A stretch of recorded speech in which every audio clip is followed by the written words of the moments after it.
राजनीति के साए में पनपे अतीक अहमद, एक ऐसा माफिया जिसने पूर्वांचल से लेकर पूरे यूपी में अपनी दहशत से ऐसी छाप छोड़ी कि लोग उसके नाम से थर-थर कांपते थे। अगर आज योगी आदित्यनाथ ने ऐसे माफिया को मिट्टी पर मिला दिया तो ये राजनीतिक विलाप क्यों हो रहा है? ये सवाल इसलिए भी कि कानून व्यवस्था के नाम पर भारतीय जनता पार्टी की सरकार जब बनी तो जाहिर सी बात है कि माफियाओं पर लगातार कार्रवाई भी होगी। सबको पता है कि एसटीएफ हो या पुलिस हो कैसे इनकाउंटर करती है। आखिर असद और गुलाम के इनकाउंटर पर इतने सवाल क्यों? आखिर एक माफिया मारा गया है, ना कि कोई देशभक्त। लेकिन बावजूद इसके राजनीति से जुड़े चाहे अखिलेश यादव हों, चाहे मायावती हों या अन्य राजनीतिक पार्टियों के पदाधिकारी हों, नेता हों, ये विलाप कर रहे हैं और आज मुख्यमंत्री योगी आदित्यनाथ की कार्रवाई पर सवाल उठा रहे हैं।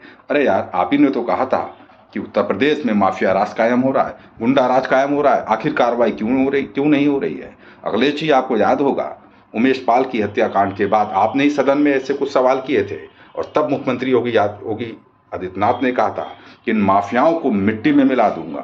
अब वो कार्रवाई शुरू हो चुकी है और मिट्टी में मिलाने की कवायद लगभग पूरी होती नजर आ रही है। तो ये विलाप क्यों? कौन चाहेगा कि मेरे घर के सामने कोई माफिया खड़ा हो? सोचिए, प्रयागराज के उस गांव के बारे में जहां अतीक माफिया पनपा था। न जाने कितने घरों को उसने उजाड़ा, न जाने कितनी जमीनों को कब्जा किया। शिकायत करने वाले भी मुस्लिम थे, कुछ हिंदू भी थे। उमेश पाल किसी का बेटा था, किसी का पति और किसी का पिता भी था। उसको गोलियों से छल्ली कर दिया। आखिर असद कौन सा देशभक्त था? कौन सा उसने इस्लाम के नाम पर, दीन के नाम पर नेक काम किए थे? आखिर एक माफिया ही तो मारा गया, और अगर मारा गया इस पे इतना विलाप क्यों?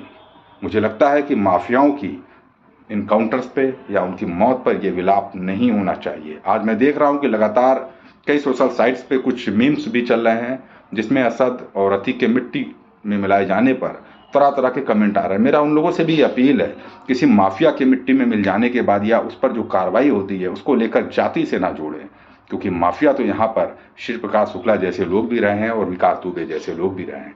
मैं योगी आदित्यनाथ की सरकार को और उनकी पुलिस को बधाई देता हूं कि उन्होंने माफियाओं पे कार्रवाई की, और ये कार्रवाई लगातार चलनी चाहिए और सभी मुस्लिमों को भी इसका समर्थन करना चाहिए, क्योंकि माफिया किसी का सगा नहीं होता है।